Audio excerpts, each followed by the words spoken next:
All right, good afternoon, everyone. Hopefully you can hear me okay. It's a little rainy outside. My coffee did not explode all over my Runner's Edge Montana sweatshirt. Shout out. Thanks for joining me today for the final episode of our Easy SEO series. I'm going to do the best that I can not to wave my hands around because I noticed last time we did this that I was shaking the monitor and the keyboard all over the place. Let me just make sure in the booth that I've got my sound. All right, we've got sound. Beautiful. That's like 2 weeks in a row without a technical issue. That's astonishing. Okay, anyway, Easy SEO. This is the final episode, episode 3. If you haven't seen the other two, please take a look. They'll be linked in the description. This final episode is going to talk about your Google Business Profile. You may know the Google Business Profile as Google MyBusiness. And by the time that we get done watching this video, there's probably going to be a completely new name that Google's come out with for it, for absolutely no reason other than to confuse you, because that's what they do. So before I jump in, let's please, if you would, close the chat, hit the like and subscribe. That way you can be sure to stay up to date on all things Run Specialty as they happen. Would really appreciate that. We work hard to bring you guys tips and tricks that are free of charge that make your online experience better and help elevate the Run Specialty community. So let's jump through a couple of quick statistics that I think are important to help frame this discussion. Have you ever found yourself thinking, am I the only one who doesn't like to shop online? Well, the answer is yes, pretty much. According to Google, 97% of all shoppers learn about local retailers online. That's 97% of all consumers, not just people buying things online. And so if you've been following along with our 3-part series thus far, you'll know that the online presence is so much more than e-commerce. Your online presentation of who you are is where 97% of the public is going to first be introduced to your brand. So you want to make sure you put your best foot forward. Get it? Best? Yeah. So another one that's really important is that 77% of shoppers use a mobile device to research a buying decision. And that's really important for today's discussion because your Google Business Profile has a lot to do with mobile devices, even though those of us who are diehard desktop users, like myself, still use Google Business Profiles. It really comes into play on the mobile. And what's really crazy is that 84% of online searches are local searches. So a local search is when I Google something near me, right? Bakery near me, running store near me, etc. So 84% of the searches that are on Google today are for local searches for stuff near me. And of those who conduct local searches, a whopping 76% visit a physical business within 24 hours. So when I go to Google and conduct a local search, the results I see are Google Business Profiles. So these 76% people are making decisions based on the Google Business Profiles that they see. It's kind of like the Yellow Pages, but for the 21st century. In other words, pretty much everyone is using the internet to decide where to shop, and your Google Business Profile is their first stop. Oh man, Chewbacca is hot today. Let's see here. So that's why this episode is all about pimping out your Google Business Profile. And this was a really interesting one to research, I'll be honest with you. It took me quite a bit longer than I expected. Because there are so many nooks and crannies to figure out like what actually matters and what doesn't. So the skinny with the Google Business Profile is this: it's completely free to create one, and the benefits that you reap by setting yours up well are legitimately tangible. I'm going to quickly explain what a Google Business Profile is and how it fits into the context of search engines. And then I'm going to step through a checklist of 16 things that you need to be sure you do so your profile rises to the top. Keep in mind, like I said, everything I talk about is totally free. It costs you only your time. So let's quickly review the 2 types of Google search results. And when I talk about this, remember, Google is the one that's used the most. Of course, there are things like Bing and Yahoo and Presearch and DuckDuckGo, but Google's got like 99.9% share on the market. Now, that is actually not a statistic I researched. I made that part up, but I think everyone can agree that Google pretty much owns the place as it stands today. So when I search for something on Google, what I get back depends on what I look for. For instance, if I search for how do bees make honey, I'm going to get results that are subject related. In the SEO world, they call this web page related results. And these web page related results tend to be very competitive. Remember from our last show, highly competitive subjects are very expensive to compete to rank for.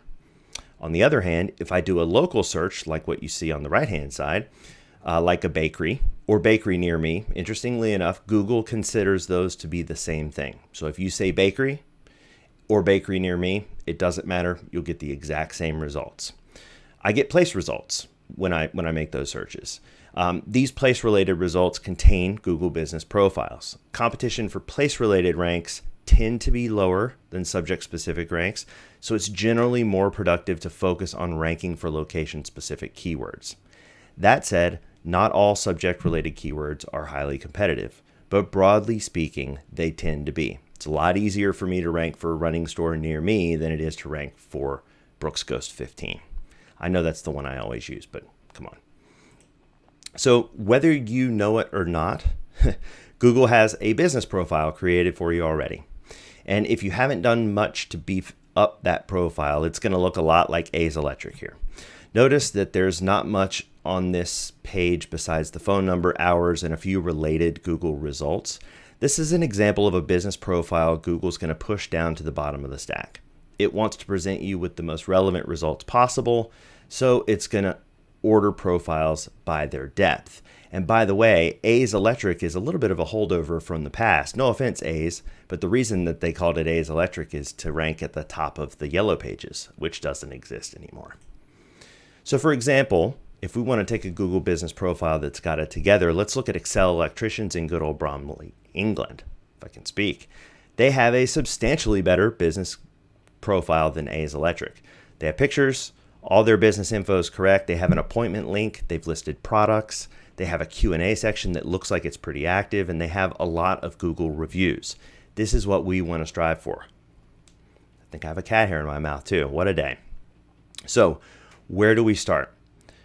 I've put together 16 checklist items. It used to be 15, but then I stuck another one in there at the last minute. Sue me. With some tips for you that you can step through with your Google business profile and check them off. And I'll try to make them as easy as possible as we go, and I'll try not to make it verbose, but you know how that goes. The first on your list is your business name. Now, it may seem obvious, but you might be surprised. According to Google, and I quote, "Your name should reflect your business's real-world name as used consistently on your shop front, website, stationery, and is known to your customers," unquote. That means when I look at your website and e-com store, I should see your actual business name in the URL, and I should also see it used consistently across your entire web presence. One thing to note, obviously we can't always control the URL situation, and Google knows that. So if your URL isn't exactly who you are, as long as the business that the domain is registered to is yours and the correct name, you're good to go. When I Google your business, I should see the title of your homepage and the results of my Google search that show your real business name too. There it is, I got it. Exactly as it's shown on your website as well. So you want all this stuff to match up. Same goes for your social media accounts. Use the same business name. Now, I'll give you Run Free Projects as an example. We have Run Free Proj as our social media accounts, but our business is named consistently across all those accounts. Just because we didn't get the name exactly, it doesn't hurt us from a Google search perspective. If I used a completely different name on social media or on one or two of my social media accounts than Run Free Project, then that would hurt me. Your actual physical storefront should also be consistent with the naming convention that you're using on your website. in social media and throughout your web presence as showing in Google searches. And finally, your customers should know you by this business name too. If my official name is something different than all my customers commonly know me as, it's going to hurt me a lot when it comes to SEO and my ability to appear in Google searches. One more thing, avoid the temptation to add keywords to your business name. Sometimes you'll see companies try to do this and game Google, but Google will punish you for trying to game them. The only exception to this is if your signage and logo consistently display descriptive text alongside. So like, for example, running company. Then it's okay to use that phrase along with your business name in your Google business profile listing. Hopefully all that makes sense, especially stupid sexy Flanders. So not a whole lot to think about when it comes to number 2, that's your business address. Obviously, you want the address that you put in your Google business profile to be the exact physical address of the location that you're listing and not, say, a shed in your backyard at home or something shady like that. A few things to keep in mind. You should include the suite number if you have one, or building number or whatever else. And the service area that you indicate when you're adding your address is not a ranking factor as far as Google is concerned. So don't get too crazy trying to game the system when designating your service area. It's easy to misunderstand that as being super duper important. It is, but it's not as important as you think it is. The service area should be as close to legitimate as possible. Be honest and accurate and you'll be fine. If you have a complete Google business profile, Google will consider you for local listings as wide of a radius as a 2-hour drive from the location where the search takes place. So for the viewers under 40, phones are capable of this thing where you can actually pick them up and talk to another person in real time, just like Zoom or Discord. I know it sounds shocking, but seriously though, make sure the phone number that you list is a phone number that goes to the actual store location. Forwarding numbers need to be handled in a very specific way. So if you have something like that, where you have like a single number and individual numbers for each of your location that are actually forwarded to that single number, look up how best to handle it in your Google business profile after the show. It's a little outside of the breadth of this, but there is a very specific way you should enter that information in your Google business profile to not get dinged. And all of this specificity is to make sure that Google knows that we're legitimate. It deals with fake businesses and people/entities pretending to be businesses all the time. So it has these really complex systems to make sure that everything's legit. So the next section we're going to focus on is really important, and that's your business categories. There are 2 types. There's a primary business category, and you have only one of those, and secondary business categories, of which you can have up to 9.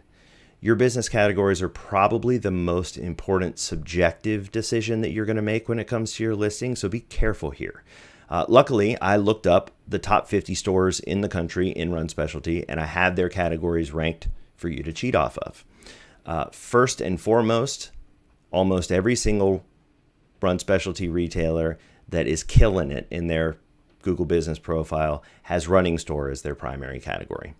There are some stores that are doing great that use sporting goods store, shoe store, clothing store as their primary, but I would say probably 97% use running store.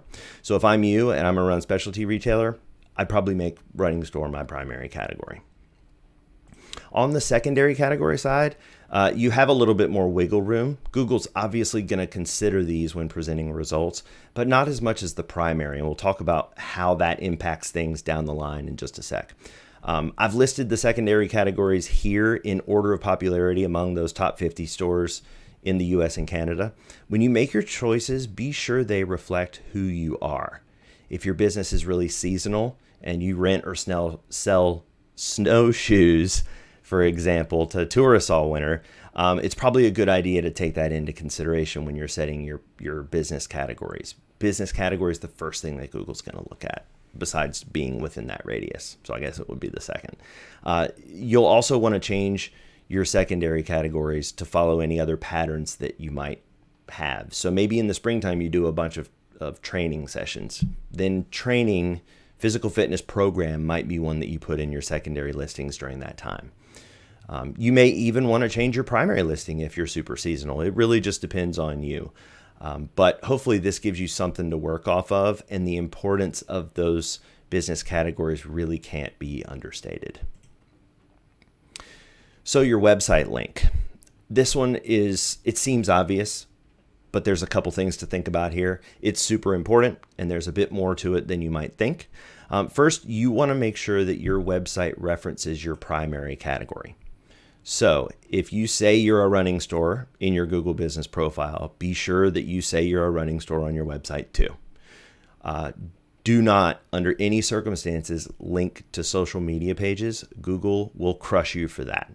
They want to see that your business name has a website that matches it, and they want to see that you are invested in having a legitimate presence online, because they're much more likely to suggest a business with a legitimate online presence than a business that doesn't have a complete one, or doesn't consider online to be that big of a deal.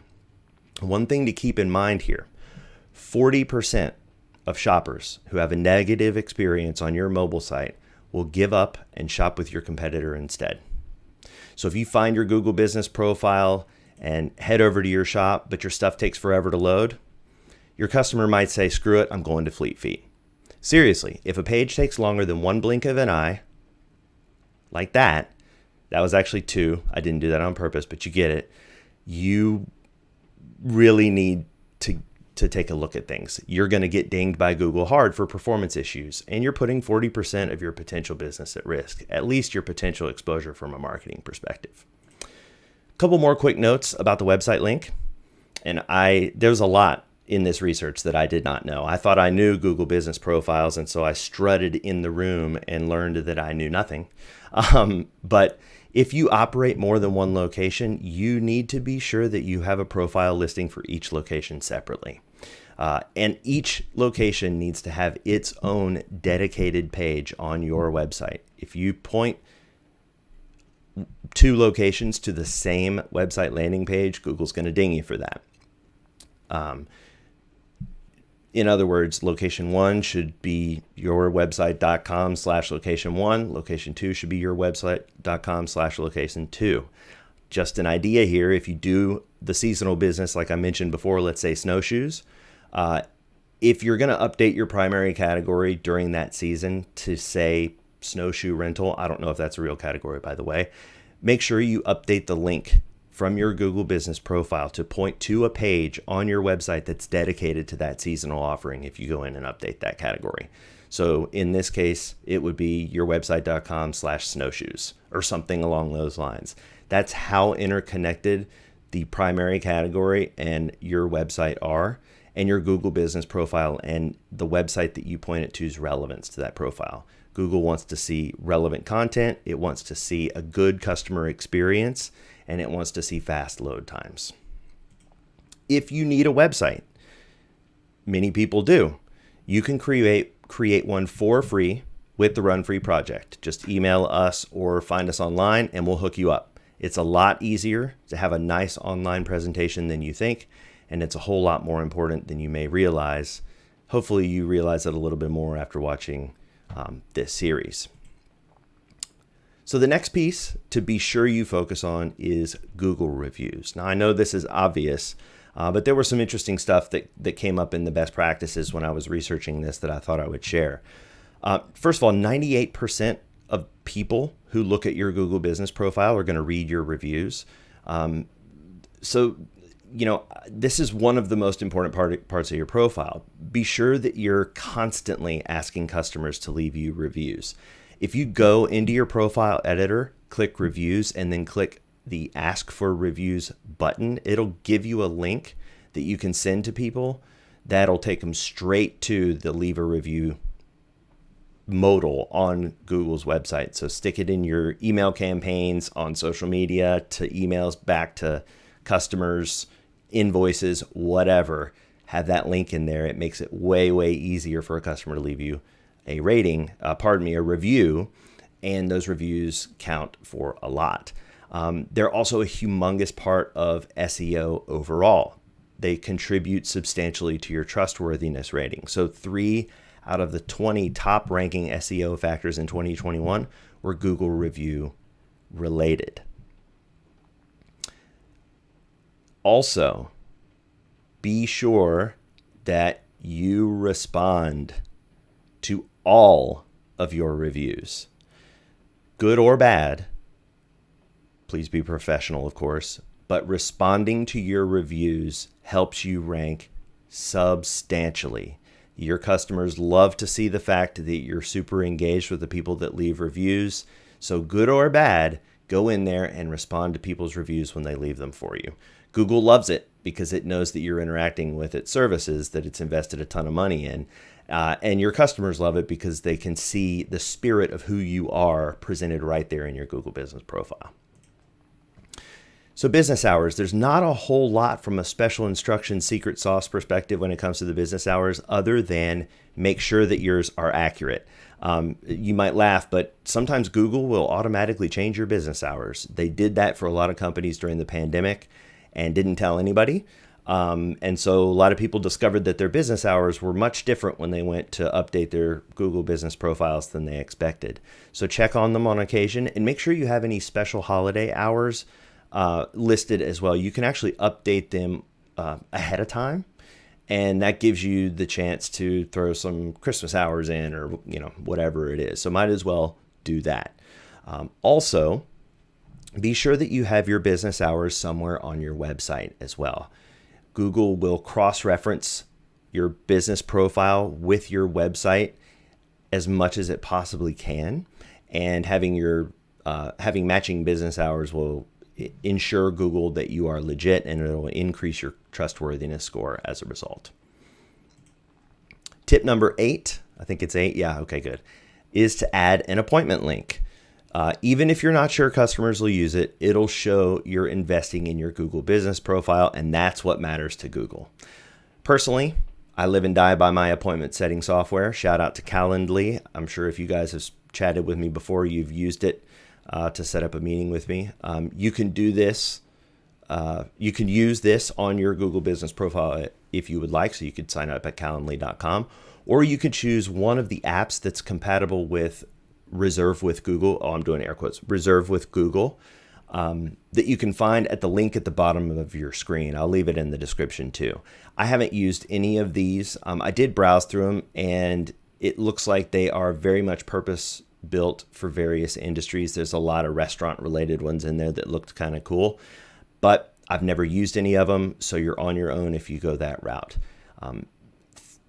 Using things to reference in Google products and services with Google products of services is never a bad idea, but I don't think it really matters here. So the next thing you want to check off the list is your business description. Think of it like a mini About Us page. It's supposed to tell the world who you are. Pardon me. A few things to keep in mind here. First, the text that you enter here does not affect your SEO ranking, so you don't have to get weird about it.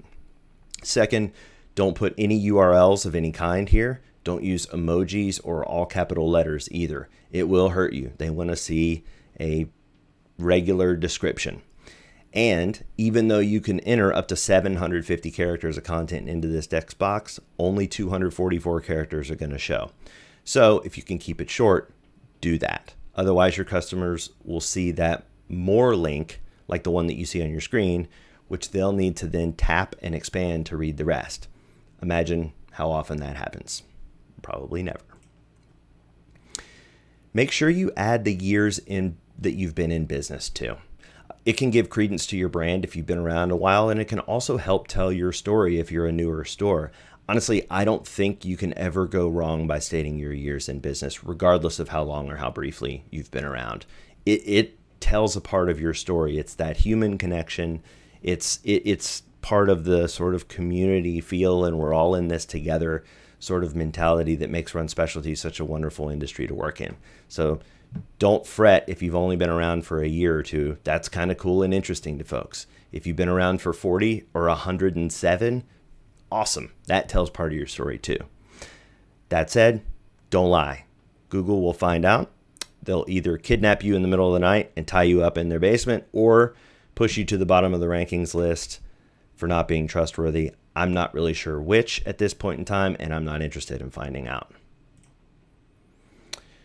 Number 11 is business attributes. So be sure to also review your business attributes that are available to you. What's actually listed is going to depend on your primary business category and Google's secret sauce. But you'll see things like women-owned, LGBTQ friendly, curbside pickup, wheelchair accessible, that sort of stuff as selections. In a classic Google move, they don't actually list all of the attributes, only categories of potentials. So I've listed out Schrodinger's attributes here, and you'll have to discover which are presented to you in your profile. But remember, those are typically triggered by the primary category that you choose from a couple steps back. Your customers can also assign attributes to you in their reviews. Those are called highlights, and you have no control over them. So be kind to everyone, and you'll be okay. Number 12 is Q&A. There's also a question and answer section on your Google business profile, and it gets overlooked a lot by businesses. Your customers can come here and ask questions, then you can answer them. Imagine that. But the coolest part is you can actually ask yourself questions. I would highly recommend putting this together and asking yourself the questions as kind of a frequently asked questions thing. Most of the time, if people have questions, your customers, they're going to put it in their review or they're going to reach out to you directly. Very rarely do you see customers actually list Q&A in the Q&A section unless it's an event venue or somewhere where they're expecting to have an experience, and it makes it a little more appropriate there. And make sure that you turn on notifications. That way you'll know when someone asks a question. Apparently it is super duper common for people to ask questions and then nobody know about it because you forgot to turn on notifications. Not that I would do something like that, but I hear that it happens. 13th on the list, but certainly not 13th in priority, we have photos. You got to upload photos, y'all. Google tells us that businesses get 42% more requests for directions and 35% more website click-throughs if they have pictures on their Google business profile. The cover photo should be something that speaks to your brand. Honestly, it really should be a high-res photo of your storefront with your sign visible. That's the way to go. The numbers you see here in this over to my left, right, whichever direction it is for you, are the minimum resolutions. So make sure that you're uploading a high-res photo that is at least this size in each of these areas. At the top, you see that you can do a 720 by 720 logo. Be sure to do that. If you want to grab your logo from your Run Free e-commerce store, you're welcome to do that too if you don't have one handy.